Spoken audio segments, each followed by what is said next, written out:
are live here in Las Vegas. All right. Where it's hot as hell. It has been so hot lately, Jay. I know, but the sprinkle of rain cooled us down to 104 this morning. It did. So when we came in, there was high skies, beautiful out, raining. Yeah. It rained, and instead of being 112, it's 104 now. So it cooled us down a little bit. Right. I'll take it. Absolutely, yeah. So that's what we had going on today here in Las Vegas. We've got a little bit of rain. That's the news of the day. But no, thank you for joining us. Jimmy is out still. Will not be back with us until after the National. And actually, at that time, we will be changing our time slot. Yes. Yeah. So we'll be going Mondays at 4 p.m. Pacific. Right. Going to reach some more people. Yeah. So we'll definitely be on at 4 p.m. Pacific, being available to a little bit more.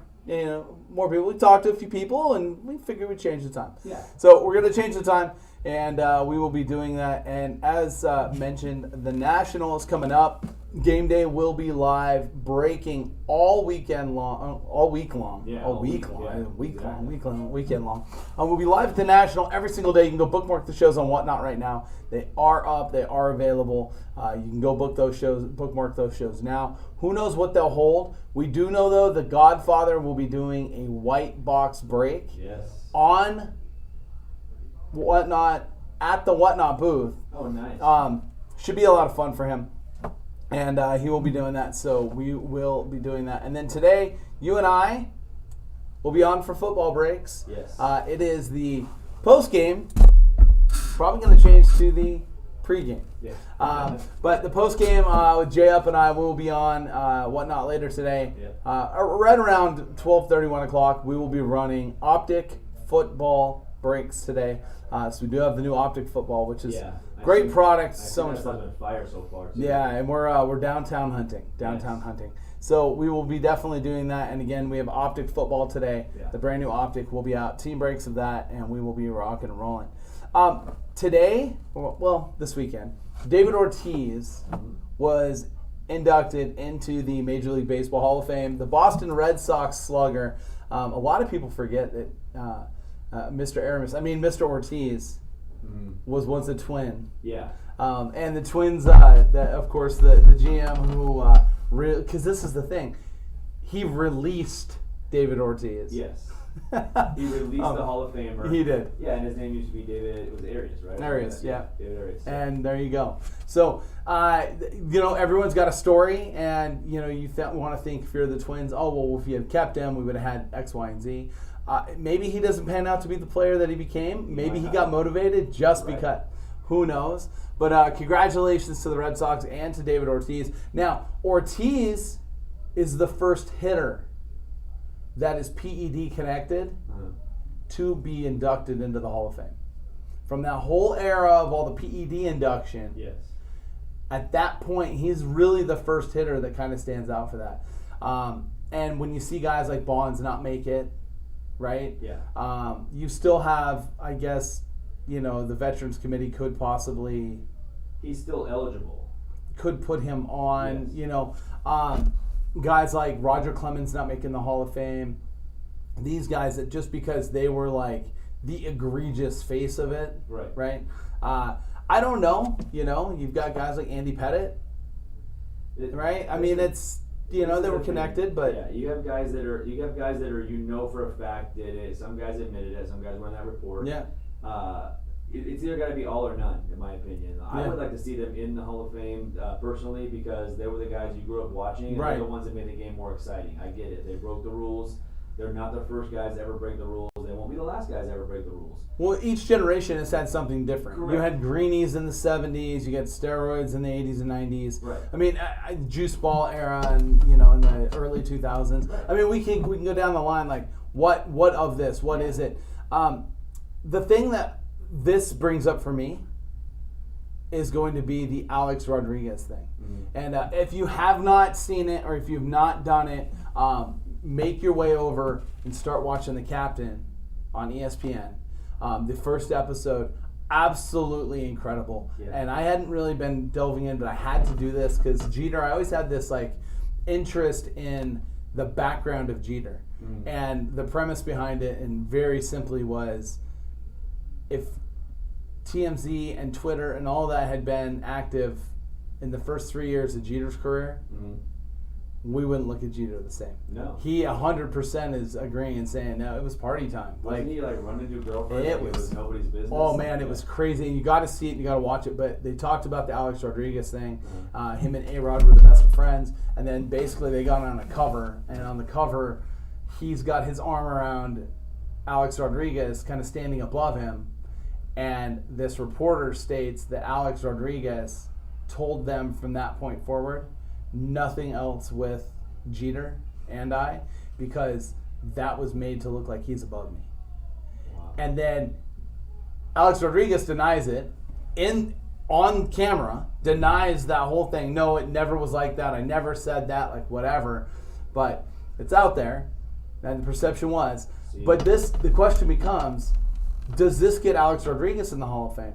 Because let's be very transparent. Yeah. Alex Rodriguez was the best player in baseball for 12 plus years. Yeah, he was the best player. When Jeter was on the field, Alex Rodriguez was the best player on his team. Yes, I agree with that 100%. Right? Yeah. So that type of talent and that type of thing, does that open the door for him? Who knows? And this will become a debate. This will become a debate. Just like every other thing did, because I think Barry Bonds, I mean, as much as Barry Bonds, like, as much as he showed, like, there was no denying that he was juiced up. There was no denying that. No, you just watch him. The guy's head went right? His hat size. His hat size. So you knew something was going on. Right. But it's like, I don't know. I feel like those are the guys that everyone was cheering them while they were playing. Right. And now that they're not playing, it's like, oh no, they cheated. It's like, well, you guys. Well, the problem with the Hall of Fame in baseball is that it's voted by writers, right. and Barry was not likable. Correct. And you've got a changing of writers that are voting in there. Some of these guys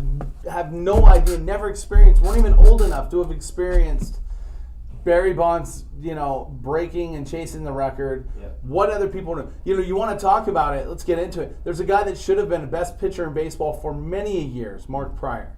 And because of my opinion, we don't know this for fact, but it's steroid era. I try to put 2 and 2 together. Ligament issues were always his thing, and that's the one thing that steroids was known for, was putting damage on your ligaments. And here you go. That guy's career never really panned out to be what it was. Right.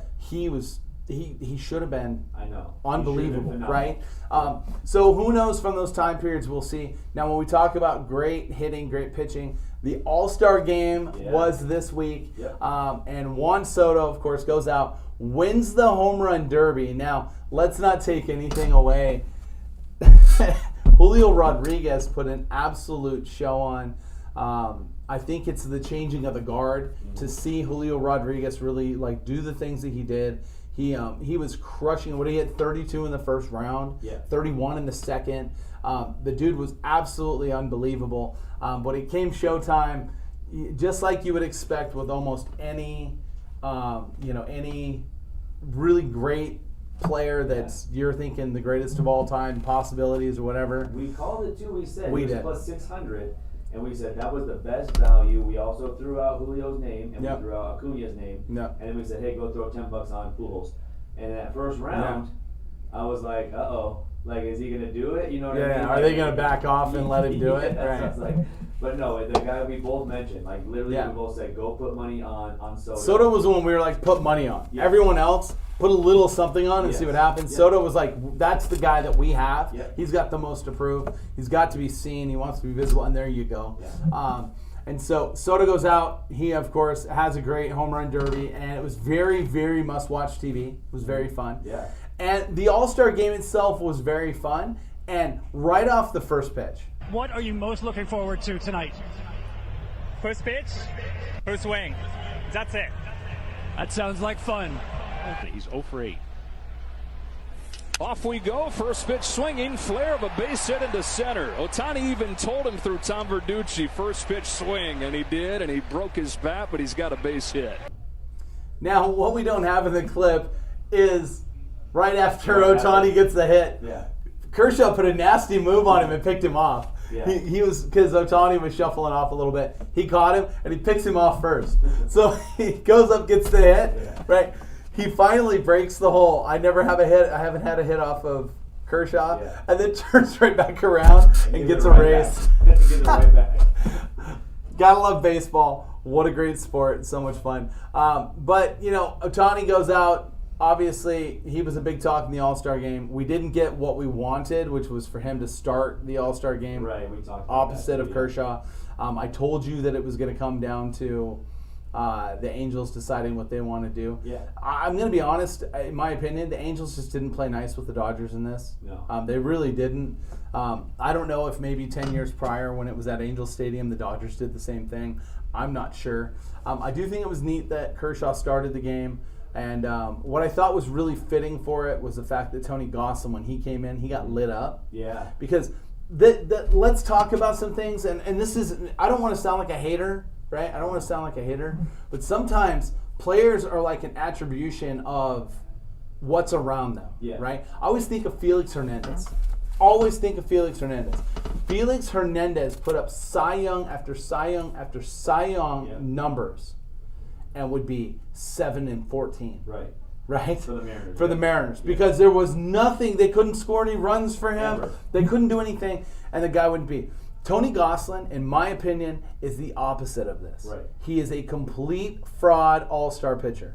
Complete fraud. Well, he was 11-0. He's a good pitcher. Yeah. He's a nice pitcher. He should win most. He should be hover around a little over 500, in my opinion. His stuff is not 11-0 good. His stuff is not blow you away. And you saw that in the All-Star game. Yeah. And the guy that I talked about, that I told you that I really liked, which if you recall, I said the best pitcher in baseball behind Jacob deGrom was Sandy Alcantara of the Marlins. Yep. And did he not impress? I know. Strikes out the side. Yes. The dude was filthy. Yes. Right? And showed like everything that you would want. And here's this.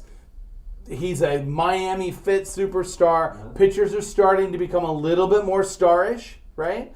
And he was incredible. So for me to see that, to see him get showcased like that, I thought it was great. He definitely showed out the All-Star game, which is in front He of did. everybody. Right. Because let's face it, Miami's not on TV often. Yeah. You know what I mean? You don't get a whole lot of fanfare in Miami, so a lot of people don't get to see him. Of course. They see his stats and everything, but they don't get to see him. Well, and let's be fair. If you know a Marlins game's on TV, are you turning it on? No.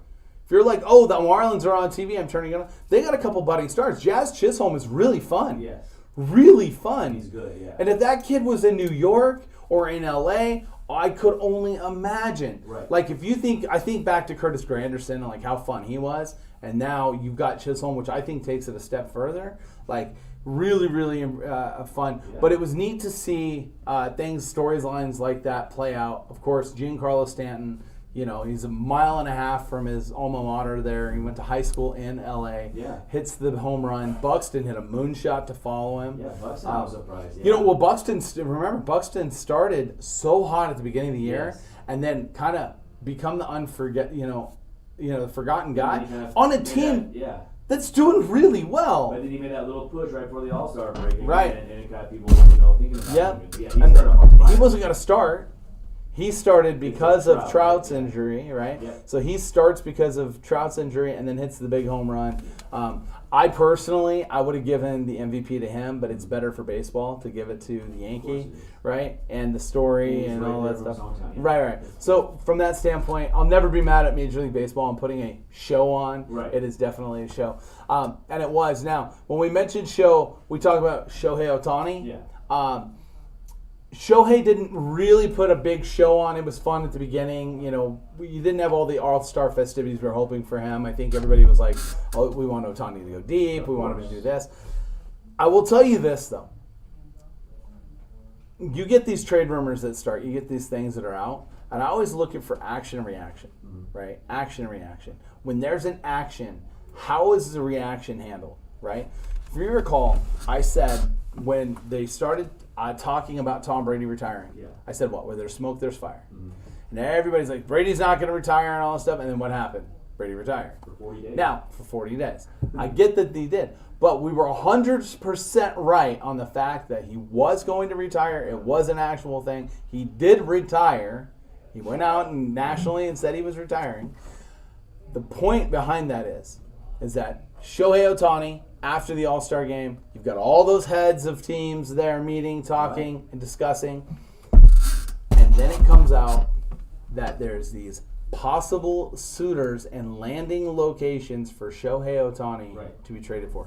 And when you think about a Shohei, you think about a player that any team that would trade for a Shohei Ohtani, first off, is getting the modern-day Babe Ruth, right? Right. And is literally getting a top-tier number one starter. He is the best pitcher in the major leagues this year. He's the best pitcher in American League. It's not even close, right? There's guys that are doing really well, you know, and really nice, like Alex Manoah, which, by the way, I became a fan of because of the microphones at the All-Star game. That was incredible. I wish they did that all the time. Oh, man. The players probably wouldn't like it. Unless they were given free reign to say whatever they would normally say. Then I would love a mic'd-up Major League Baseball. That's what Major League Baseball needs. It is. They need, you know... They made it more interesting than Nestor Cortez, like everything. You need the Verlander in the dugout yelling across the diamond, you know, sit down, you were 0 for 3 yesterday with 3 Ks. Like, stop showboating because you singled up the middle for the first time in 5 days. Like, you need that. Baseball needs to know those conversations are out there. Like, if they're given free reign, I think they would be more open to it. But right now, I think that they know, they have that conscious, you know, effort to not say the wrong thing. Right. So you've got Ohtani being talked about in trade rumors and possibilities. And I think that's real. A lot of people are like, oh, I don't think it's that serious. It's not.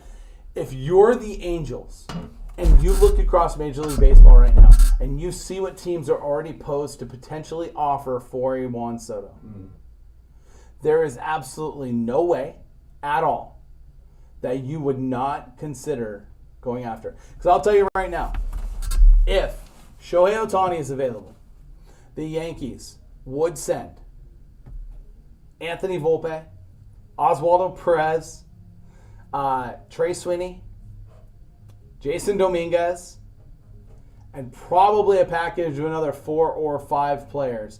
The Angels could literally return a team that could potentially be hitting 1 through 5 for them with Mike Trout on the roster. Yeah, see, that's the way I look at it too, is that the Yankees would probably be one of the only teams that could pull this off, because as I was kind of reading up on it beforehand, all the experts are saying that something probably won't happen with Ohtani until after the season's over, postseason, because what they're saying is that from the Angels are open to it. They haven't shut it down. Like no, they didn't. They have not. They have not shut it down, so they're open to it. Yeah. But what they would want in return, not very many teams have that, and teams that do have that leverage would be kind of depleted. So he's only going to go to a contender, right? Of course. Well, no, I would actually argue that's not true. I believe that there's a chance that you could have a dark horse come out that's not a contender, that has massive assets, if they have that can move. And there's a team that I could think of immediately. I don't know if they would do it, but that'd be Chicago Cubs. The Cubs are sitting on a massive amount, and the other team that's there. But the Cubs could literally package a Christian Hernandez, Alcantara. They've got Brennan. They've got these guys that they could package together that would definitely be definitely bring interest, right? And probably send a couple of major leaguers, and Nick Madrigal, or something like that, not Madrigal, but a couple of major leaguers that they could send over. They've got incredible. The one thing that the Cubs have is the same thing, and this next team I'll mention have, and that is incredible depth at the shortstop position, or organizationally. Yeah. And the other team is the Boston Red Sox. Yeah. It's easy to forget about the Boston Red Sox. Let's talk about this, right? To do it now before the All-Star break, if the Red Sox think that they're actual real contenders, and I don't believe they do, and I don't believe they are, right? I think that kind of showed up with the Yankees here recently, but I don't know that they are. But if they think they are, and they want to make the move now, then making the move now is they're going to go out, they move Xander Bogaerts, right, who's a free agent at the end of the year, and that would be good for the Angels, because the Angels could bring back a star, but still... be out from underneath his contract if they don't want him, right? And if they do want him, they could try to work out an extension. Right. Okay? And then you would have an absolute haul that would probably include Major Leaguer Bobby Dalbec being moved. because I don't believe that they'll give Cassis up. I don't think the Red Sox will give Cassis they won't up. give both of them up. But I think that they would send Dahlbach, which would send a major league ready player that's in the major leagues. Send Dahlbach, send Bogarts, and then package Marcelo Meyer, Blaze Jordan, and a handful of the pitching prospects that they have, maybe a Brian Bello or something like that, and package those guys together and send it. If you're the Angels, you would really have to look at it. And from the Red Sox standpoint, the Red Sox probably, for right now, besides the Yankees being able to move all those unproven assets, Right. they would have the leverage to move major league ready players and do that. Right. So that's a package that could be moved for a Shohei, and then you would have Jeter Downs would move up into the shortstop position to major league level. They're okay with playing him there. Tristan Cassis would then be moved to first base. They would bring him up, and he would play first for the Red Sox. Yeah. And then you would bring Ohtani back, and Ohtani would then either play first or pitch, or even just DH and pitch. Right. That's kind of up to where they'd want to be, but that would work really well for that team. And the other side of the Red Sox, which is something that we mentioned just recently about that, you also could have the Jeter Downs scenario. If Jeter Downs isn't really doing it for them, they slide Trevor Story over and they move on a third base. I mean, it's a great story, Yeah. but I just think that there's so few teams that can pull this off.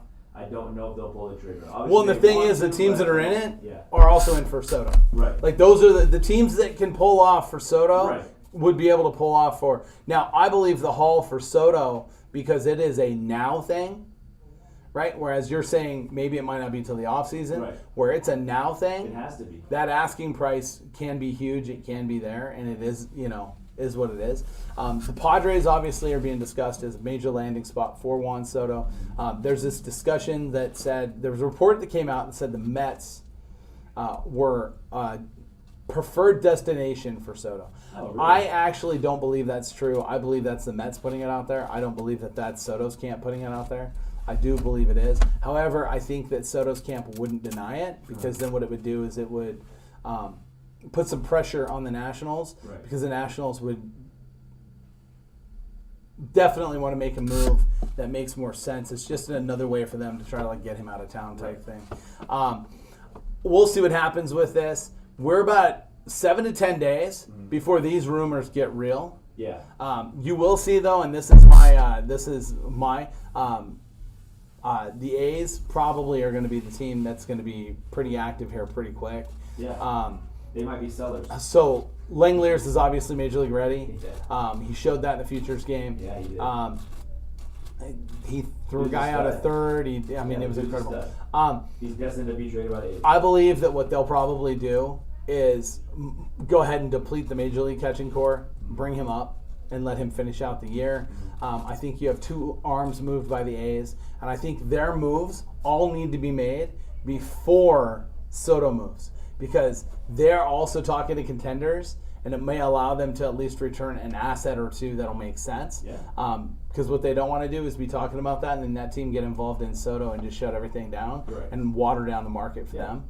And then the Cubs. The Cubs have pitching, and obviously Wilson Contreras. And Wilson Contreras showed at the All-Star game he can handle any pitching staff. Yes. He looked really good and really 100%. comfortable He'll be with a bunch of guys. He'll be I'm just waiting for the first shoe to drop. You know what I mean? You're waiting for that. So I think, like you're saying, in the next week or so, we're going to see something. I think the catchers are moved first. That's my thought. And when you see Contreras moved, I believe Hendricks will go with him. I think that that's going to be a package thing, because that will return to the Cubs probably some young arms from a farm system. So we will see. But definitely that's going to be buzzing up. And then talking about trade talks, real quick, not too much NBA this week, but Durant Tatum on the Celtics is apparently something that's fairly realistic. The package discussion is a Jaylen Brown, a first-round pick in 23, 25, and 27, and then pick swaps that are protected, and that essentially means that the Celtics would retain their pick if it is better than the Nets. This is a real thing. I still think when it's all said and done, I do believe that that Durant is going to move somewhere else. I don't believe it will be the Celtics. I believe this is the let's get all of this conversation discussed and happening. And I think now that we're after the All-Star game this week, I wouldn't be surprised if we hear some NBA movement. Specifically, I believe Donovan Mitchell will probably be moved by the end of the week. I'm waiting for that to I believe that one will be done. I believe the Knicks were all they're doing is fine-tuning on whether it's going to be, I think the Jazz are asking for Obi Toppin. They don't want to give up Obi Toppin. Jazz want R.J. Barrett. They're probably going to move Barrett, but then they want Quigley too. Well, if you're going to get Quigley, then I feel like the Knicks are going to mess it up like they always do. They're going to make some kind of wrong move, and something's going to fall through. Well, the move that would be egregious would be that if they move Barrett, Toppin, and Quigley, right, all three of them plus picks, I believe that they're going to sit tight, stand tight, and eventually it'll get done. They'll probably have to do some type of pick swap thing down the road. And, just going back to the KD thing too, is that apparently the Celtics and Nets were talking, and Jaylen Brown and those picks, like you said, were offered, and the Nets turned it down because they wanted Marcus Smart to be part of the deal. Right. And the Celtics said they're not willing to give up Smart. They're not willing to. Brown. Yeah, well, you're not willing to give up Smart because of the what he does defensively. Of course, yeah. Like you're you not don't want to deplete your team to bring in who. Yeah, granted, he's one of the top 5 players in the NBA, but it's just funny to say, like, when there's smoke, there's fire. Like, this was already an offer that was kind of floated out there, and the Nets basically turned it down because they want Marcus Smart to be a part. Yeah, when you are a team like the Celtics, this is a betterment of your roster. This is to improve things. This is to take that next step. Yeah. But you're not going to deplete everything you have to make that next step. Correct. That won't work for you. You just won the finals. And Kevin Durant would be a nice piece, but you're not willing to give up. Well, we all think, and let's be fair, we all think that they will definitely be willing to come back. Yeah. Right? Like, we all think that they're back. I think we all think they're in the Eastern Conference Finals next year. I believe so. I believe that we all think they are. I don't know if any of us believe that the Heat did enough to take another step. Yep. I think that we all believe that perennially the Bucks are going to be there. And Philly, I think, will be there. And Philly, I think, is the team that probably is the most interesting, especially when you're going to have a guy like a Maxey, which I believe Maxey becomes a much different piece this next year. I think so too. You know what Maxey reminds me of? Who? The passing of the torch when Kawhi Leonard became a superstar. Yeah. Right? He reminds me of that. Because no one talked about Kawhi, and then all of a sudden it was like, oh, check out this kid Kawhi. It was constantly, and he was like a superstar all of a sudden. Yeah. Everyone else, including Manu Ginobili, was talked about. Yeah. And then all of a sudden, here he was, he goes off, and he becomes the next coming. I think Maxey is kind of that guy, and that could be a thing. I think that he is. I don't know about his headspace. I haven't really delved into him too much. We'll talk more NBA, but I mean, this was definitely the stuff that we'll see, and we will see what happens. But this week, camps opened, and it actually started last week. So the Raiders reported first. Yeah, because they have an extra preseason game for the Hall of Fame game. Yeah, that's an interesting thought to think that the Raiders, a team that normally is known for not really following all the rules and doing everything right and all this stuff, and there they were reporting early. You had a lot of camp talk. You had Devontae Adams, coming out and talking about Derek Carr and causing a little bit of a I don't know if you want to call it a riff. I'm going to say more of a water cooler talk time. Yeah, because he came back and said, I left out one key word. Yeah. And he did. But, we're going to go through, we're going to talk about NFL camps, and this is our way too early NFL camping. Yeah. This is before anybody gets hurt, anybody has been seeing any of this. But we want to talk about kind of the storylines and some of the things in some of the divisions. So I want to get into it, and first we're going to start with the AFC East. And the AFC East is a really interesting division for me. The reason the East is so interesting is because I do believe that the Jets are taking a step forward, but I don't know that you can take a step forward when you have other teams in your division that have taken bigger steps forward. Right. And that has really happened, right? It really has happened with teams taking steps forward. Obviously, the Bills were the top of the division. Yes. Josh Allen is now that the talk is Allen better than Mahomes? That's now the talk, right? The talk is 1-2 in the quarterback rankings. Everyone. Is Allen or is it Mahomes? Is it Allen or is it Mahomes? Allen coming up from Wyoming, when he was coming out, I was like, this dude has a huge arm, and if anybody can put it on him, He's a smart kid. I really like how he's made. My problem is, I believe that sometimes just you're built and you're made and you're like this and you're a winner. And I just feel like maybe there's just not quite enough in his DNA to always be a winner. But what they've done with his team and what they've put around him, I think it's safe to say, I don't know if you have a different opinion, but I believe they're the favorites to win the AFC East. 100%. I believe that they should be. And they've done a lot of things. They added defense, right? They added Von Miller. Obviously, their receiving core really, really showed out there in the playoffs. Gabriel Davis showed up and became a borderline superstar, and he could be. And we will see. The thing in their division, though, is that the Patriots were obviously the other team in the division, and everybody talked about them. And obviously, they handle business when business really mattered, right? Yeah. But let's talk about the Patriots.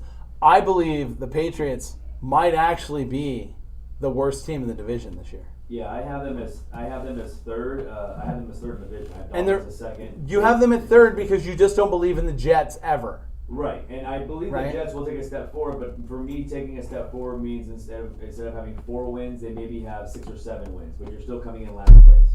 I mean, if 7 wins gets you 4th place in your I think division, it's going to be a good division. you're a very, very good division. Right. Like, very good. I agree.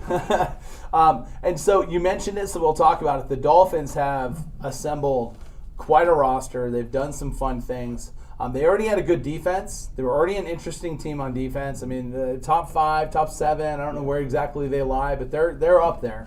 That Dolphins team, obviously with the addition of Tyreek Hill, everybody got talking. What we didn't all talk about was the improvement or what we saw from young players from that team. And while it's easy for us to go Jalen Waddle, oh, the guy's great, which I've said it since the inception. He's the best receiver, in my opinion, in that class. I know Jamar Chase was in there. Go ahead, fight me, whatever you need to do. Yeah. I just believe that from a receiver standpoint, when it comes down to it, he's going to have less drops. He's going to run better routes. He is going to be a big-time part, you know. Jamar Chase was the big piece this year. Yes. Jalen Waddle, I think career-wise. Larry Fitzgerald, I don't know if he'll be that good, right? Because Larry Fitzgerald is one of the greatest of all time. But let's be honest, Jalen Waddle has a chance to be that type of player. Well, but Tyreek Hill, his counterpart, on Yes. the other side, him going out and getting Tyreek Hill, he's actually making waves right now because he's gone on a limb twice now, talking about Tua and trying to hype him up. This morning he called him the most accurate quarterback in the NFL, and you're talking about a guy that played with Pat Mahomes, and went to Super Bowls. well, let's be fair. That stat is a real fact. Tua was the most accurate passer in the NFL last year. In fact, his accuracy rating was through the roof, which is incredible. And he's incredibly accurate. He was never knocked for accuracy. He throws as accurately on the run as he does from the pocket.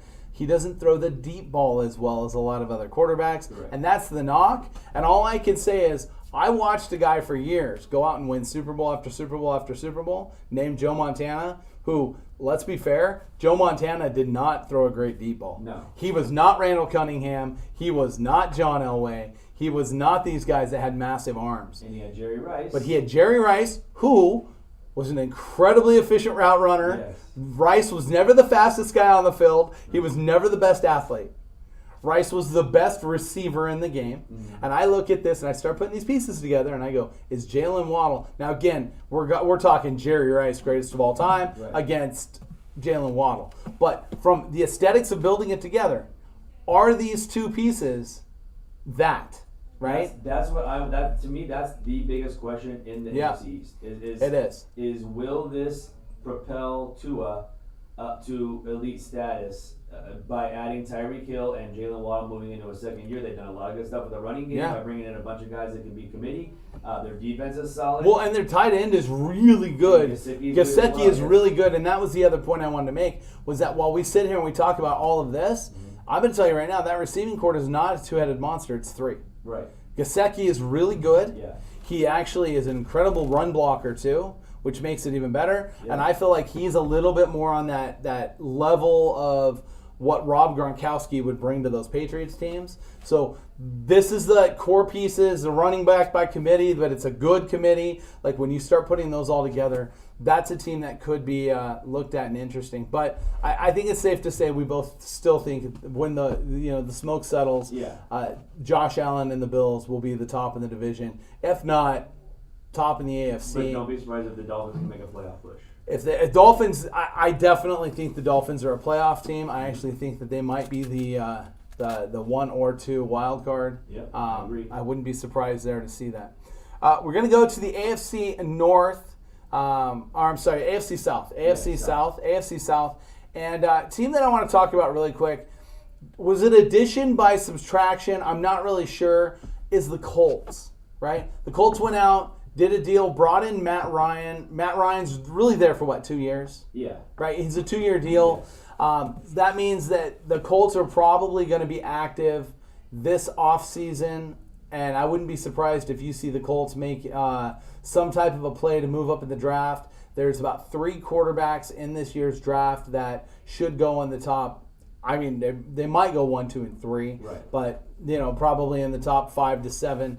The Colts, I don't think will be drafting there. I think the Colts are going to be good. They're going to play to win their division. They're built to win now, and with the way their division looks, it's theirs for the taking. I think the Titans take a big step back. I do too. Yeah. I think the Jags will take a step forward, but not quite there yet, even though I think they're going to massively improve. And the Texans, the Space, they're a garbage team. Well, the Texans still are another draft away from being something respected. And they just got hit with the bad news of John Mechie getting hurt. Even though he said it's the most curable form of leukemia. Yes. He's taken the year off. He was their 2nd-round pick, and he was supposedly ready for camp. Yeah. So he was going to be a big part of it, along with Brandon Cooks. So they were going to have pieces there for Davis Mills to show his stuff, and now you lose Mechie for the whole entire year, so it's a big mess. Now, we'll definitely talk about that. Now, you mentioned the Jaguars, and this is the team that I think is the most interesting. Yes. Outside of the Jets, I might argue that this is the most improved roster in the NFL. Okay. I think that this might be the best improved roster overall, but I think we have to. I think we have to factor in that the Jets did some really nice things and had some really nice players already. Mm-hmm. But I think that this roster might be the best when it's all said and done. They went out, they basically got 5 new linemen. They basically went out and put it together, which means they're probably not going to look good the first 4 or 5 games of the season. Right. This will be one of those plays where you get 4 or 5 games in the season, and everybody's going to be like, oh, well, Trevor Lawrence is this and not that and all this. And then all of a sudden he runs off 10 straight. I wouldn't be surprised. That really wouldn't surprise me with this team. This roster is incredibly good now. It is deep. It is getting healthier. You're obviously getting Travis Etienne that didn't play last year. Mm-hmm. You're getting some of these guys that really are, they're going to be a good team. They're going to be much, much better than last year. I just don't think that they're ready to make a playoff. Yeah, they may not be. I only think one team from this division makes the playoffs, mm-hmm. and but I do think that you could see them toggling with the Titans for the 2-3 slot, which will be good for football. It'll be great for football for that to be a case. And then we do both agree that the Texans will be near the bottom. I will tell you this, though. Something came out.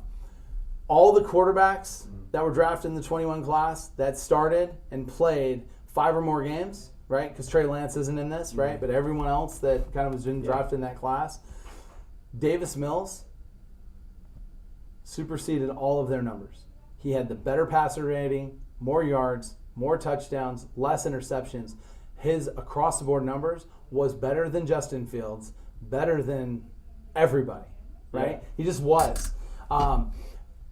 He was, 66% passer for a QB that's a rookie on a really bad roster. That is very impressive.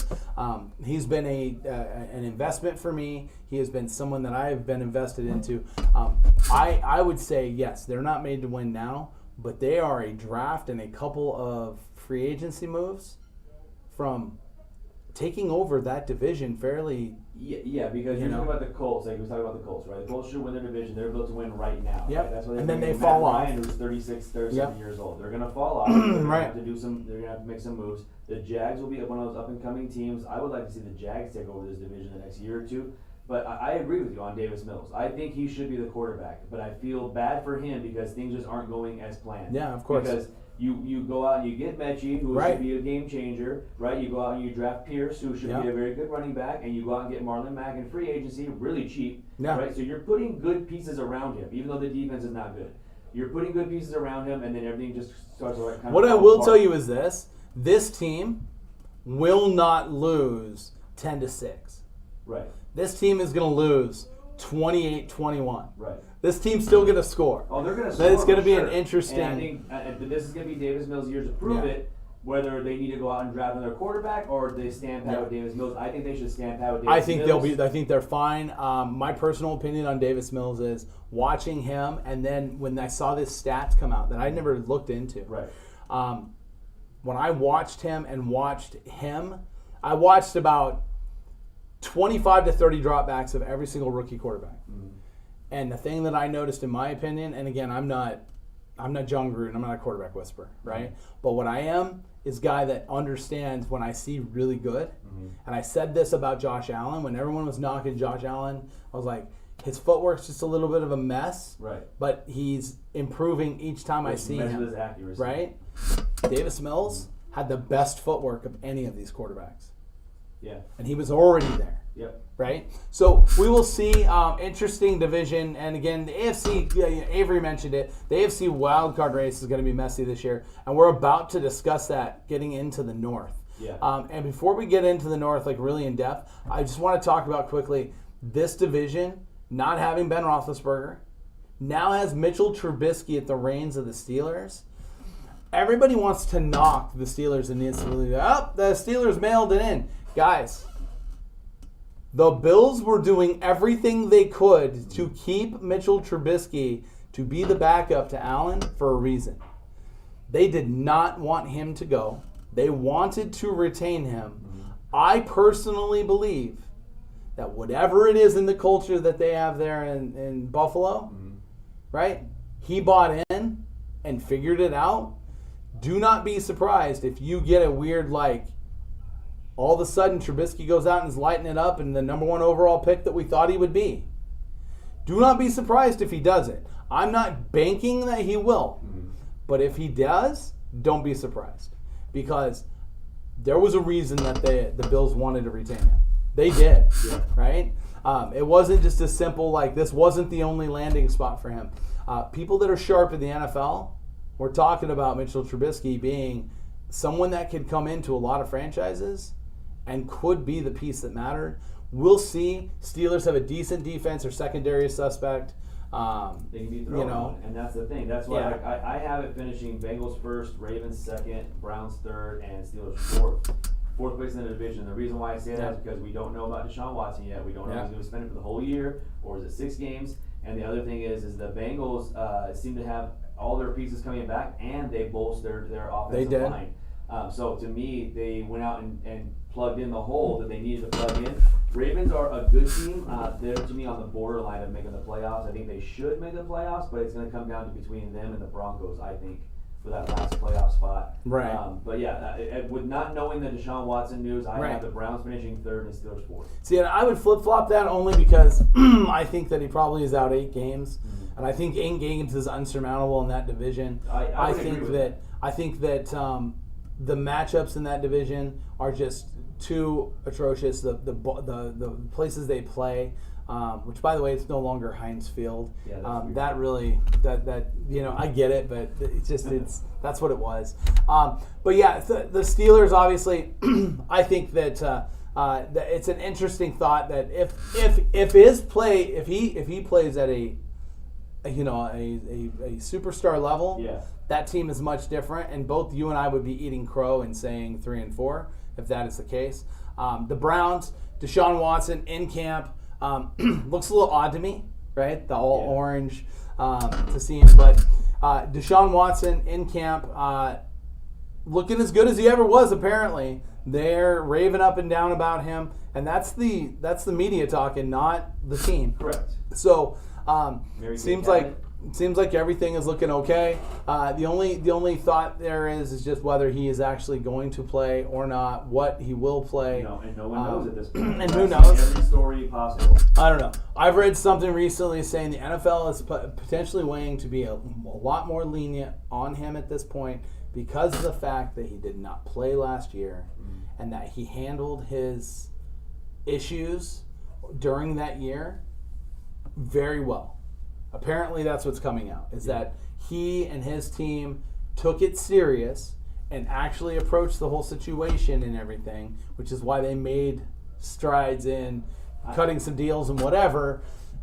The point behind it is the NFL is going to have to levy some type of something, but it may be less than what we all think just because of the fact that time served is being counted. I know, but this is what I can't figure about the NFL, because we praise the NFL on a lot of different... We do. We say they're doing the right things, they're doing this. The one thing I think they dropped the ball on are these suspensions, because I feel like they're all over the place. Well, the problem is that the suspension for him really should have happened last year, Correct. and they should have came out week 6 of the season and said, we're suspending him indefinitely. Right. Turning it into a full 1-year suspension, Yeah. right? So that gives him 6 games at the beginning of the next year. They could have put on the commissioner's exempt list. Of course. Like they did Tyreek Hill. But I Right. feel like if you go back the last few years, the suspension, like there's no set, like, hey, if you do this, it's this. It's just like, let's just wing it. Like they had that kicker for the Giants a few years Right. back. They Right. got 1 game for beating his wife. Now you have Deshaun Watson, who supposedly, if you read into this, didn't rape any of the women. No. He asked for weird shit that they complied with, and he paid them. So it was like weird, and it was like uncomfortable, and it was like a situation they shouldn't have been in. Yeah. But he didn't rape them, and now they're talking about him getting a full year or only 6 games. And then you go to Calvin Ridley, who was going through some stuff, and he bet on his own team that he wasn't even playing on at the time on DraftKings, and he gets a whole year. Yeah. It's all over the place. Well, it wasn't his was daily fantasy, right? His was daily fantasy, but Yeah. he bet on the Atlanta Falcons when he wasn't playing them, and he Right. was out, and he Right. was betting on them, not against them. He was betting on the Falcons. So to me, that's a different story. I know that betting is against the rules. It is. But you're betting on your team to win. To You're me, not throwing a to me, game. the betting thing is right now, right? We're in the transitional phase of the betting portion of this, like we did with the cannabis portion, where now cannabis is laxed in the NFL, right? And that they're not suspending for cannabis usage anymore Right. for a certain point of it, right? They're not being like they were. It's kind of the same thing. I think that betting, we'll see where eventually they're going to allow a little bit of That's flexibility, what I'm saying. because they're going to have The to. first time was because of Yeah. all that. So it's like, make up your mind, because you know damn well the NFL wants betting involved. They Yes, want it involved. of course. But then they turn around and they pretend like they don't. They're like, oh no, you can't call it this, and we can't do this, and it's like, Right. but you want it involved. So if the guy's betting against his own team because he has inside information and because he's talked to a couple other players like, hey, like put some money on us and we'll tank it. That's one thing. That's the integrity league. When you're betting on your team to win. What's the It's problem? another thing, and that's and that could be a thing. You're only allowed to bet on your team, like whatever. I don't know. We'll see. But speaking of betting, some of the darlings in betting are the Bengals in the division. Here's the thing. All right, I like the Bengals. I love Joe Burrow. I love the fact that he came back and was a player that he was. He looked really, really good. He looked like he was in control. The team overall is good. The receiving core is top tier. I would say it's in the top 10, right? I'm not gonna put. I'm not Boys are willing. number 3. I'm not ready to put them in the top 5, but I'm definitely putting them in top 10. Yeah. And I can go over the reasons for that because I don't think they're. I can put 5 other receiving cores in there. However, I don't know if I trust their defense. I think their defense played above their pay grade last year. And I just don't know if their defense is going to be good enough. Well, they need Bates. And Right. I know that right now he's kind of holding out. Yeah. He's the number 5. They need him. If they don't get him, it's a different Well, story. there's no It'll be- depth, right? Yeah. There's no depth. And that's the problem with their defense. I believe they'll be exposed. I don't believe that they can sit there and win shootout after shootout after shootout. I just don't think they can. Right. I think they've got enough firepower too. However, I don't think that their running game, personally, I don't think that their running game there is good enough to get in a shootout and shut down another team and kill a clock. I just don't think their running game's that good. They're built. Mixon's good. I just don't think that overall to shut down a team, you get in a shootout and you need to run 8 minutes off the clock. I don't see them being a running team to do that. There's other teams in the league that I think are just significantly better. Then where are they? Middle of the league with that? Okay, that's not bad. Middle of the league. But middle of the league's good, but I still don't know if that's going to be enough if they have to get in shootout after shootout after shootout after shootout. Yeah, and I don't think they go and make the Super Bowl again. That's not what I'm saying. Yeah.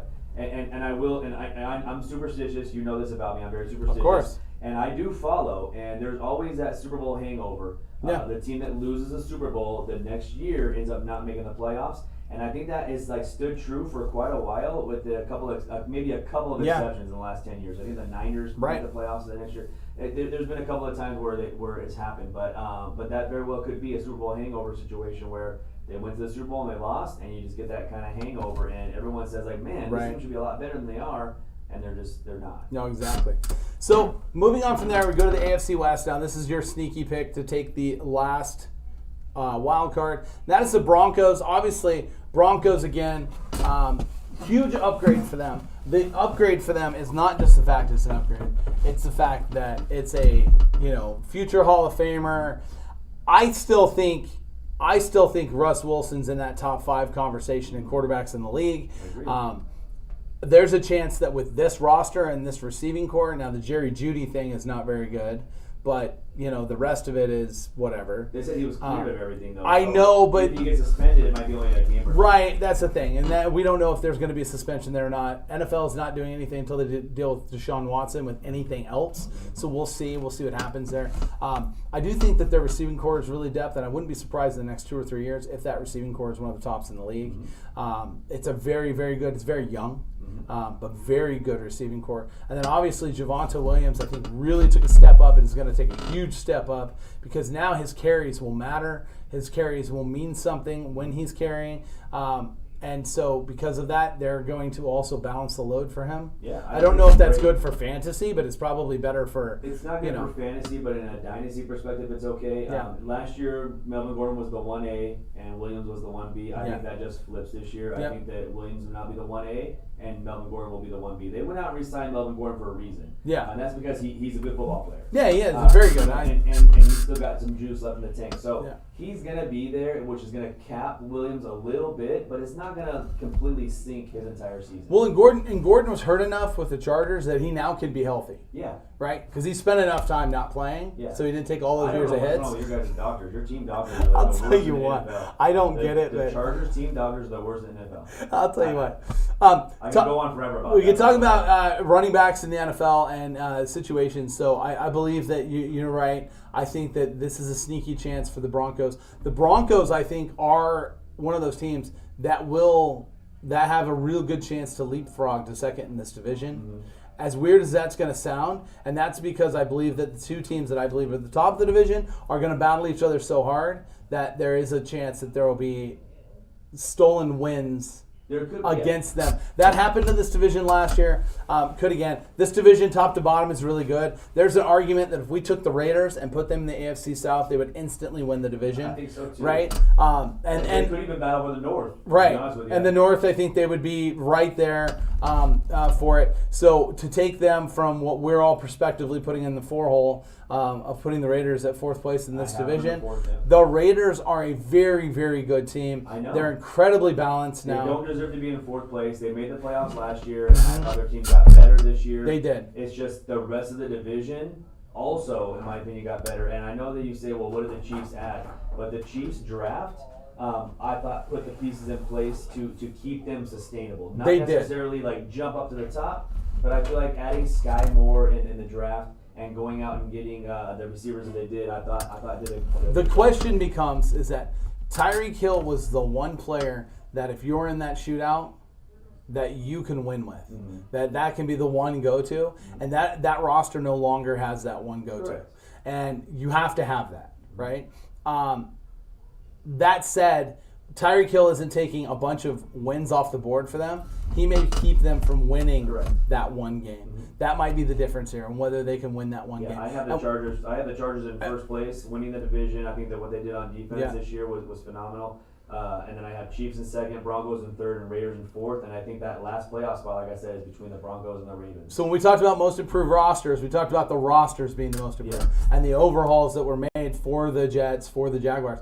The Chargers, though, if you ask me who made the best offseason moves, the Chargers, to me, and I know I'm a Chargers fan, but I'm being honest with you, the Chargers made the best overall moves, and I don't even think it was close. No, I agree. The things that they did, even re-signing and some of the stuff that they were able to put together.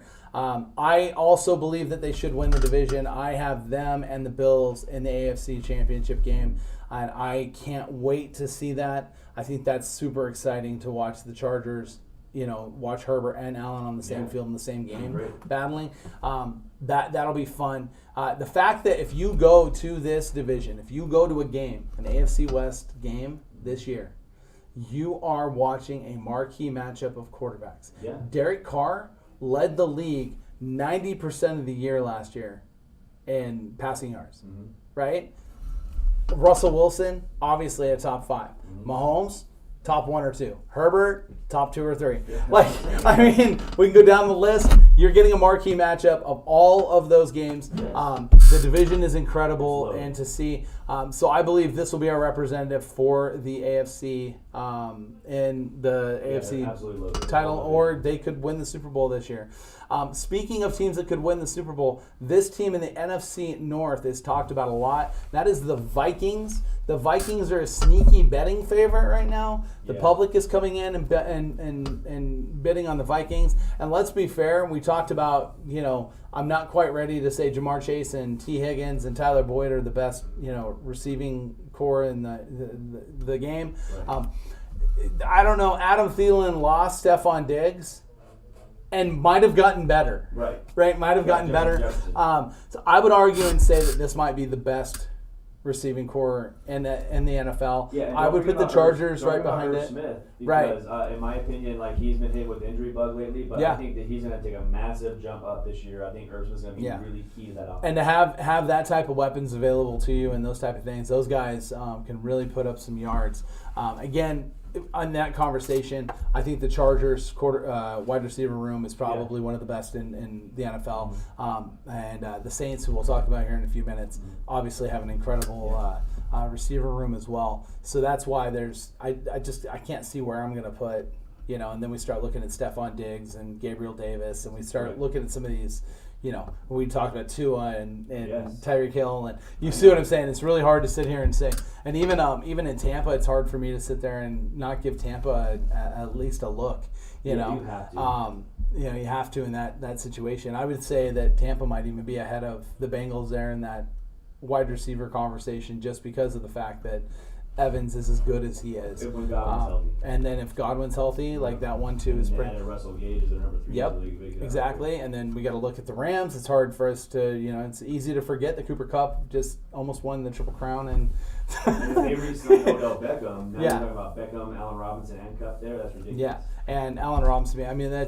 But the Vikings, sneaky favorite, little fun favorite. The NFC North outside of this, there's not much for me to talk about. Aaron Rodgers, unfortunately, is going to finish his career losing, not winning. The Bears are the Bears, and I just don't know that I can trust anything. It's an Ohio State quarterback, right? I don't know if this is going to, if the Fields is going to work or not. Maggie leaving, is Fields going to take a jump? We're going to find out. We're going to find out. Right. But the NFC North, again, I don't see a winner in that division outside of the Vikings. And even at that, I'm always suspect when the lights get turned on of Kirk Cousins. Now, the one thing from Vikings camp, just one other note, is that Kellen Mond has looked incredibly good. Yeah. And a lot of people are talking about that Mond almost looks better than some of the top tier current guys that are rostered, the Justin Fields and stuff like that. I like Kellen Mond quite a bit, and I think that they're doing the right thing by letting Cousins play out his contract and then bringing him on. Instead of rushing him out there, bring him along so he knows the system. Mond to Jefferson could be something we see for years. It could be, and it reminds me of when Dante Culpepper got the job. Yeah. Right? So we'll see. NFC East. obviously, Wentz going to Washington, that really is a move that looks good on paper for a team that is a decent roster. Chase Young comes back and will be healthy this year. Terry McLaurin is a really good receiver. I don't think people realize how good he is. I think at the end of the year, they're going to have a lot of garbage time, and he could have some really inflated numbers, which could make him look like one of the top receivers in the NFL. I like Dyami Brown too a lot. And Dyami Brown is an interesting player. He's someone, though, that and he did it in college. He showed up for 4 games and disappeared for 3. I don't know. We'll see. We'll see what happens with him. Again, nice player. I think that he could be good. The team that I think is the most interesting in the division, the team that did the most to help themselves in the division, was Philadelphia. And Philadelphia, obviously, there's this discussion on, is Hurts this, is Hurts that, is Hurts going to be able to sustain? I'll tell you this. I thought Hurts should have made the Pro Bowl over Kirk Cousins. I said that on multiple occasions. That's not anything new that I've said. I've been telling people since the middle of last year, buy Hurts, buy Hurts, buy Hurts. I will tell you right now, we're not doing plus or minus today. Buy Hurts. There you go. That's your advice right now. You can buy Hurts while everyone else is out buying all the other quarterbacks up and trying to buy Josh Allen and paying way too much for him. You can grab Hurts, and I think Hurts, there's a chance that this team could be really good, right? But when I look at the Giants aren't going anywhere. You've got Giants bottom of the division. I think you do too. I do too. Danny Dimes might not even be playing halfway through the year. It's that type of leash with him. So we'll see. And the team that I have winning the division, the Cowboys, I know it's easy for you as a fan to immediately go out and say, yeah, but they never. This team is different. This team has been together. They didn't make a bunch of additions and things. They also didn't have an egregious amount of subtractions. They did some nice stuff. The Amari Cooper thing, I think, hurt. But that offense wasn't predicated off of him getting 7 touches a game. No. It wasn't. And because of that, the only thing you can hope for is that with Amari Cooper gone, that Ezekiel Elliott is a little more motivated and stays healthy. Yeah. Those are the 2 things. A little more motivated and stays healthy. They need to get Pollard on the field more, and if they need to put him out wide a little bit, they can do that. And then be on the lookout. The one thing I want to say about this division, be on the lookout for Jalen Tolbert. Yeah. He's a name that doesn't get talked about a lot. Of course. Yeah. He's a small school. I think he came from South Alabama. Be on the lookout for the wide receiver Jalen Tolbert because Gallup's not going to be ready at the beginning of the season, and you don't have Cooper there anymore. Yeah. So Tolbert just has to beat out James Washington, who's never done anything in his career, to be the number 2 guy behind CeeDee Lamb. Yeah. So just keep an eye out for Jalen Tolbert. And CeeDee Lamb, I think, starts to showcase himself as one of the top receivers in the game this year. So I think that's what we see. Also, just a side note, I think that they're the sneaky play to be the representative of the NFC in the Super Bowl. I believe that the Cowboys are the one that you probably can put money on and get the best value out of right now today. I will not put money on. I know. Just from a standpoint that I do believe they'll be getting there. Now, a team that I think could be getting there, and it's all going to be hedged on this guy, is Jameis Winston, and we start looking at the NFC South. Jameis Winston apparently looks like he's healthy. We will see. I think we're going to have 10 days before you really start hearing a lot of stuff from camp about him on how he's looking, how he's mobility, and after being there for a few days, does he look as good as he does, day one? Yeah. But I will tell you this: he's got 7,564 receivers to throw to. They're all studs, right? I mean, literally, their 4 probably is a 2 for almost any other team, and arguably, I could pick 5 rosters. He's the 1, right? Yeah. You could look at this and say this team is really, really set up. And I'll be honest with you, I didn't think that you could take what was a top 3 defense and make them the top 1. And when you put them in top 1, they are the top 1 defense with no second place. Right. I can't think of anybody else in the NFL that can hold a candle to what their defense is. This is amazing to me because I think the Saints are such a good team that we're debating because of Jameis Winston, right? So to me, if you had Drew Brees, even towards the end of his career, not in his prime, but even in his last Peyton Manning in his last year. Yeah, this team would be, you're talking about Super Bowl. 100%. Because I will tell you right now that Super Bowl winning Peyton Manning team, right? That Super Bowl winning Peyton Manning team, that defense was great, and it is not this great. Right. This is Ravens Super Bowl Trent Dilfer quarterback, great. Lewis, yeah. 100% great. This team, I wouldn't be surprised if the Saints kept teams under 10 points for the season on average. Right. And pitched a couple of shutouts. Yeah. I wouldn't be surprised. We will see. The receiving core is great. They've got some running backs. Obviously, they re-added, what's his face? Mark Ingram. Mark Ingram came back, wanted to come back. A lot of times when you see a guy return to a team that he was with before, there's generally a motivation in that first season, and that could be a big play for them here. Well, they went out and got him his insurance in case Kamara gets suspended. Exactly. But everything I'm reading saying that he won't be suspended until next season. They're saying that it's going to take so long for them to investigate. And it sounds to even more that as the news has come out more and more and more, right? Now it's sounding like he's less and less involved, right? And had less and less to do with it, and it was less and less of an issue for him. There's still a video, so right? I want to see the video, because apparently he did punch the guy. Well, apparently he did, right? But apparently, I don't know, provocation. There's some things about self-defense. There's this whole conversation there. Of course, yeah. So he may not play the entire year. They have Mark Ingram as insurance, and don't sleep on Abram Smith. Smith's a running back you want to keep an eye on. Don't sleep on him. Yeah, so there you go. So some fantasy advice snuck in there for you guys. In this division, obviously, we think that the Falcons are not going to be there. I don't believe we believe the Panthers are going to be there. The Panthers are an interesting team from a standpoint that I think they have a bunch of really nice skill position players and nobody blocking for them. They're cute. They're cute. They're not hot, they're cute. They've got so much gadget, it's not even funny. And that team could be, arguably they could be the fastest team in the NFL. Right. Like top to bottom. They could be. The Panthers are going to be fun from that standpoint. And if Christian McCaffrey is healthy, that obviously, that could tick a couple of games their way and can make things a little interesting. And that could surprise a team like the Buccaneers. And as we talk about that, I see the Bucs taking a step back. Not because I'm knocking Brady. Not because Brady just got a 97 overall rating on Madden, which is ridiculous when they gave an 87 to Herbert. But anyways, not knocking that or saying anything there. It's actually a positive thing.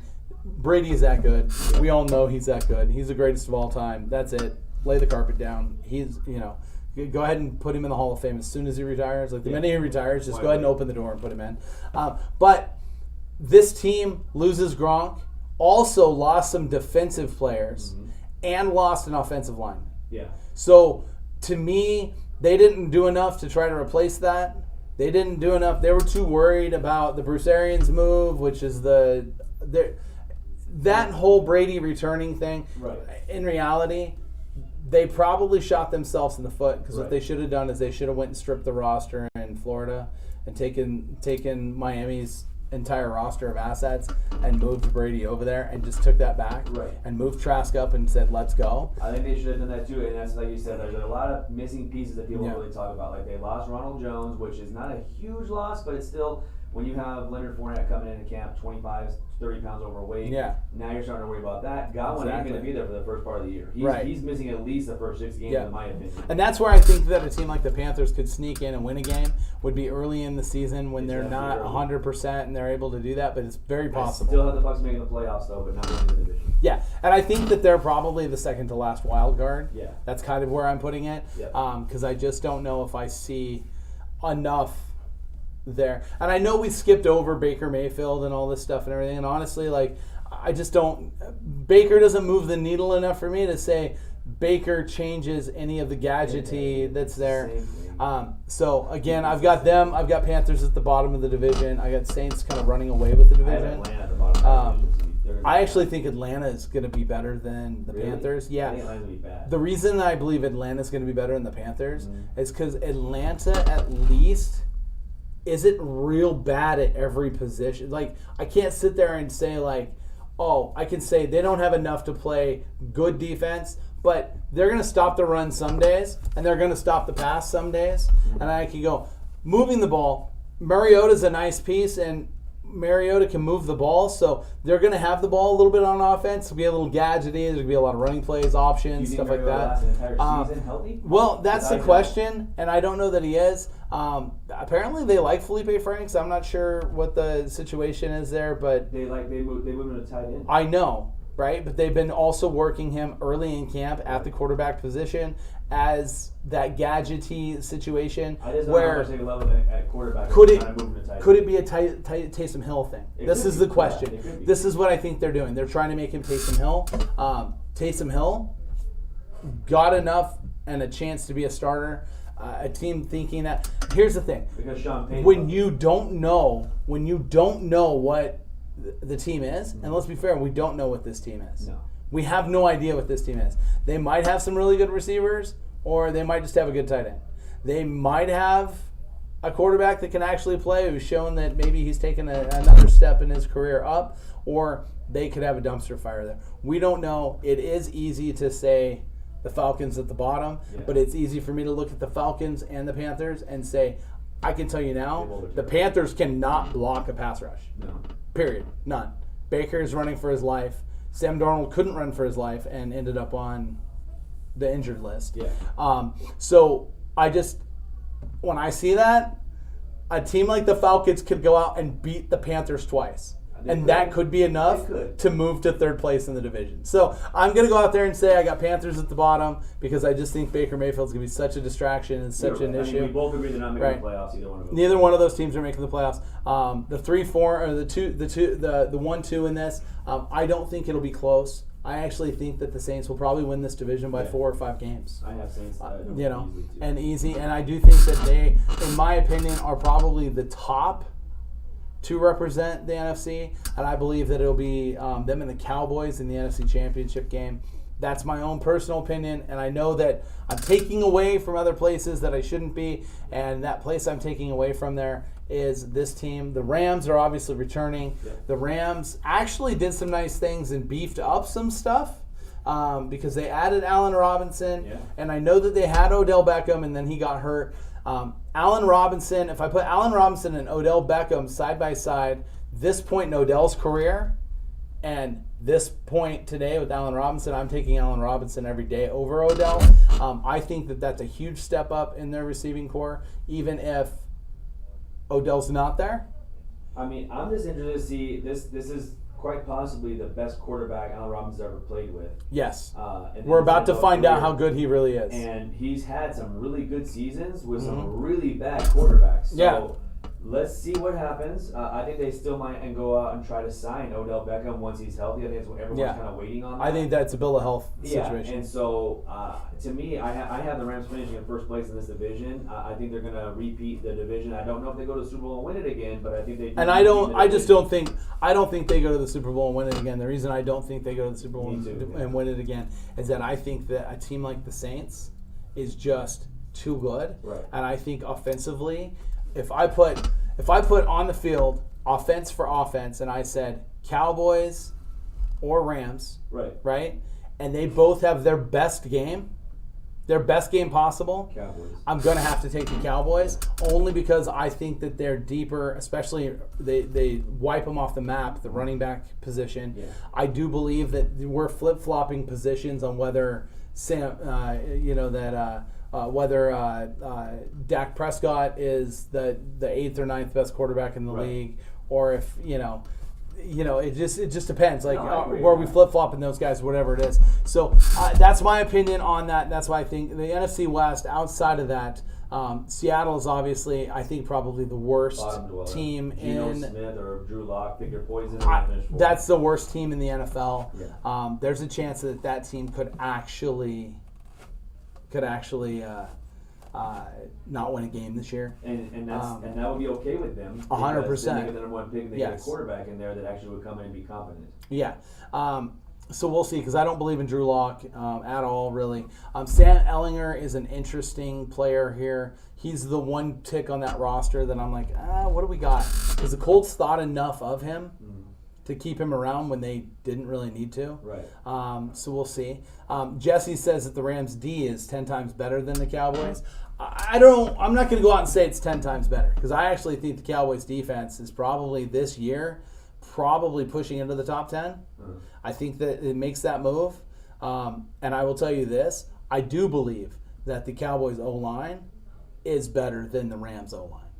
I think that has happened because Andrew Whitworth is no longer with the Rams. See, we forget when there's a subtraction like that from a team. Right. And Whitworth Literally, Whitworth was worth 2 good linemen, not 1. And he right? was a team leader in that. So they take that step back. I think that's where it's at. So that might be the interesting take. That's why I kind of have this hot take on the Cowboys and think that the Cowboys are a team that could, jump it. And then obviously the Saints, we talk about it. The Saints could shut out the Rams. We watched the Saints shut out the Buccaneers last year. Yeah. When the Bucs couldn't lose. Like it was a spot where they really couldn't lose. Right. And they were on fire, putting up 4 and 5 touchdowns. And the Saints shut them down on what? Sunday Night Football or Monday Night Football? It was a national televised game. Yeah. It was a big deal. And it was a blowout. Shut out. So I'm just telling you that like this team could flip that switch at any time, and it could flip the switch on a team like the Rams and really kind of like, whoa, like blow you away. And I still have the Rams finishing first in that division. Like I said, they're going to be in the playoffs, and the San Francisco 49ers are also going to be in the playoffs. The jury's out on Trey Lance. This is the year to show it. But the Cardinals, in my opinion, losing DeAndre Hopkins for 6 games with a suspension, and I think Connor takes a little bit of a step back. I just don't think they have enough firepower in Arizona to make any moves. I don't think they make the playoffs, and we talked about the Seahawks being the worst team. So you're going to have 2 teams make the playoffs out of that division. It's going to be the Rams and the Niners. And the Niners, the Trey Lance thing is really the wild card we're going to see. Also, there's going to be one chip that falls, and that's going to be where Jimmy Garoppolo ends up. Correct. Everybody seems to think that the Niners are going to be okay with moving him to the Seahawks with the roster that they have. And letting him stay in division now. They've kind of laid off that and said, you know what, we're okay with leaving him in division. The reason being is because it's the setup at this point, right? It's basically where they're at a point where they're going to have to move it and try to get something back that helps them win now. Right. And the Seahawks do have a couple of players that they could move. The discussion is, and I don't know if this is true, but if it is true, if this is a fact, then this deal will be done, and that is that DK Metcalf wants out, and that it would be just a straight-up DK for Jimmy G. It would literally be DK Metcalf comes for Jimmy G, and that's what the deal is. No draft picks, no nothing. That would be stupid. And if I'm the Niners, I would take it immediately. Of course you would. Because if I can add a DK Metcalf to my receiving core, then I think everyone in the receiving core is happy. That would be, right? I mean, you're talking about, and that's and what do they need to do? That's a team that wants to run, though. So now you're talking about Deebo Samuel, DK Metcalf, and Brandon Ayuk, and by the way, George Kittle, who's one of the top 3 tight ends in the league, receiving wise, and all you want to do is run the ball. And that sounds like it would change the you would literally see the 49ers, right? Yeah, but he's such a smart guy. He is. I think he would. I think he would be willing to do it if he got that piece. We'll see. We'll see if it even happens. Where else they could end up? There's this chance that Jimmy G could end up with Falcons, right? The Giants is the blind man's landing spot, right? He comes in, he immediately starts. He's better than what they have. He gives a little bit of hope in New York. It gives New York, and then if they don't win, hey, at least we tried. When does he have to be moved by? Isn't there a date? I'd have to look at it, but he just was able to start talking to teams. It's soon though. They gave them the okay last week.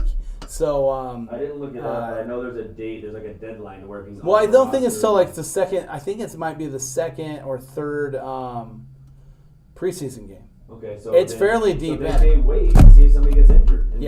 And that might be the move. And that might be the thing. We'll see, and it does happen. We're even talking about because they might get injured. It could all of a sudden be, and then a dark horse for him obviously is a team that I think that if they had him would absolutely be the Super Bowl favorites. That is the Saints. If he went and became a Saint, I would instantly put every dollar I have on the Saints to win it all. Because he's a winner. He just is. He's won. He's a good game manager. Doesn't make a bunch of mistakes. He's a winner, right? And I've seen other guys do that. I came on this podcast and said that there was a 2-year period that the best quarterback who played the best quarterback position in football was Trent Dilfer for 2 years. And he did, because he did everything right for his team. Right? And that's a good quarterback. Didn't say he was the most flashy or the best, this, that, or the other. That could be a situation where that happens. I don't know. We will see. But we have gone camping, Jay, for our first time this year. We went through all the NFL teams. So now that I've said that, and obviously I've put that out there, who do you have winning the Super Bowl this year? Based on current today roster, not what we think will happen. Who do you have winning it all? Current today roster, I have the Buffalo Bills winning the Super Bowl. Yeah, and they will play who? They're going to play the Saints. They're going to play the Saints. And I'm going to take the under. Okay. Yeah. Whatever it's at, I'm taking it. I'm taking the under. Yeah. I think that the Saints will represent the NFC in the Super Bowl this year. I know it's a little bit of a homer play, but I am going to go with the Chargers. I think the Chargers did enough on defense specifically to stop the Bills. Yeah. I think that they built their defensive portion of their roster to play the Bills in the playoffs and not worry about Mahomes and the Chiefs. I don't think they're worried about Saints versus Chargers in the Super Bowl. Oh, for the Saints for sure. Yeah, 100%. He's a Saint. Period. Even though he was a Charger early, Drew Brees is a Saint, and that is it. He is a Saint, and that's the final thing. I think that's what we see as a matchup. I think that in that matchup, I'd like the Saints winning the Super Bowl over the Chargers. I would not be surprised to see the Chargers though, kind of pull a Buffalo Bills and make 3 or 4 appearances in a 4 or 5 year period. Yeah, I wouldn't be surprised by that. That team is really good. The Bills are really good, but they also are really good with a lot of older pieces. Yeah. Chargers are sitting with a lot of guys in their prime, and outside of Keenan Allen might be a couple good years in him, and then starting to see down. But Mike Williams is really good. Again, I'd argue that receiving core that's a top 3 in my opinion as far as receiving cores go. Obviously, I can't look away from Miami. I think that the Vikings are the number 1 receiving core. The Saints are up there. So I think that when it's all said and done, I think that's what we see as our matchups. We're going to see the LA represented again, and that's going to be the Chargers this time representing the AFC against the Saints. And I think it's a year that the Saints can win. I really do. I think the Saints can go out, and the NFC is not as tough as the AFC is. By any means. The NFC is kind of down, in my opinion. And the AFC could be beating each other up, too. And that's another thing, right? And then it's all about who stays healthy. Because if you have a premium position that you take a couple of knocks at, the thing is, the Chargers for me, Chargers are deep at wide receiver. The Chargers could go with their 4 or 5 wide receiver and still be okay. Yeah. And they're 4 or 5 deep at running back. And they've done a really nice job of having skill set guys at the running back position, which I think will help. And then from the standpoint of some teams that I think that really massively improve themselves, I'm excited to see what the Jets do this year. Yeah, I really am. I think if the Jets go 500, then I think we got to start talking about the Jets for the next couple of years, potentially taking over that division. With the Dolphins, and I want to see Zach Wilson ball out this year. If he plays really well, then we could plenty of good pieces around him. Yeah, so we will see teams I see taking the biggest falls. The teams that I think are going to probably fall the most. I think the Patriots take the biggest fall. I think the Patriots don't make the playoffs. I think the Patriots, only win a handful of games. I think that will start. I wouldn't be surprised if by the halfway point of the season we talk about if Belichick's going to retire or not. Yeah, I think so too. I think that's going to be the conversation and do that. And I will tell you that if the Raiders somehow come out and they start winning and they are actually winning in division and they're doing that and everything, they will call for Bill's head because they will 100%. Everybody will say, well, it's been Josh McDaniels for years. Right? That'll be the talk because that's we want tabloid talk. But we've seen Josh McDaniels in the head coaching position before. We did, but we also saw him. Come on, let's be fair. We saw him with Tim Tebow, quarterback, and there wasn't one other executive in the league that thought Tim Tebow should be a starting quarterback in the NFL, except for him, because he was taking a head coaching job. He was excited. He got offered a head coaching job. It didn't matter if it was in Denver or if it was in Carolina. It didn't matter. Like he was going to take that job. He comes into this situation in a much different space. Much different space. So, but because of running long on camping today, we are not going over fantasy, although we touched on there. We're not going over investments. We touched on it there. Our big announcement for the day, though, is, guys, we are off next Monday. And the reason we are off next Monday is because Game Day is going to be taking over the National. We will be at the National Convention in Atlantic City. We will be streaming live on Whatnot. We will also be streaming live on the Drip app as well from the National, and we'll have a bunch of gameplays and shows and stuff coming up. So watch our social media. Exact word for that. Takeover. It is. Game Day's taking It over. is. It is. It's getting a lot of buzz. People are asking about it. People are talking about it. And I think it's going to be a great show. Yeah, we're definitely looking forward to it, and excited to see everybody there. If you're going to be at the National, definitely come see us. We'll be in the Breaker Pavilion, For sure. and you can anticipate that myself and Hoodie will be going crazy nuts during the time while we're there, both online and in person.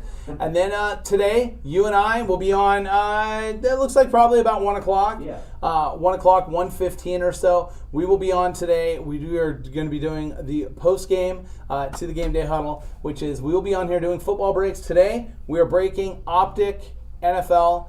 We do have Optic NFL breaks that we will be doing today. Nice. So, guys, come join us over on the Whatnot app. If you're not on it, go download Whatnot and follow Game Day LV and also Game Day Las Vegas. You can find us on the Drip app. On Drip, we are Game Day LV. Guys, make sure you also head over there as well. Jesse, want to send a shout out to you really quick. Thanks for checking in with us. Like the feedback. Definitely like your take on some of the stuff that we talked about today. And then the final thing I wanted to mention for you guys is that we also do have a change in our time slot coming up, which is we will, after the National, so not this next week, we will not be no Game Day Huddle this next week because we will be traveling back from the National next Monday. But the following Monday, we will change our time. We will become 4 p.m. Pacific on Mondays right here on YouTube. So make sure you guys plan on joining us for that. And I guess that means that we will be doing the pregame. Yes, it will. We'll be doing the pregame on Whatnot instead of the postgame. So, guys, make sure you join us. And then also we had an exciting announcement from the baseball standpoint for the National, which is Major League All-Star Todd Frazier, retired Major League player, I should mention. Yeah. Todd Frazier played with the Mets, the Reds, the Yankees, White Sox. Todd will be joining us from the National on Sunday and doing a baseball break with us on the Drip app. So thank you and shout out to Drip for that. So make sure you guys, go in, follow all of our stuff. He was in the World Series. Yeah, hitting home runs in the World Series and all that. So, but that'll be on the Drip app. So if you haven't done it, go download it. Otherwise, Jay, next time we see you guys, what? Let's go Monster Hunt. Let's go, guys. See you later. Game Day Sports Cards in Las Vegas is now streaming on the Drip app. Make sure you download Drip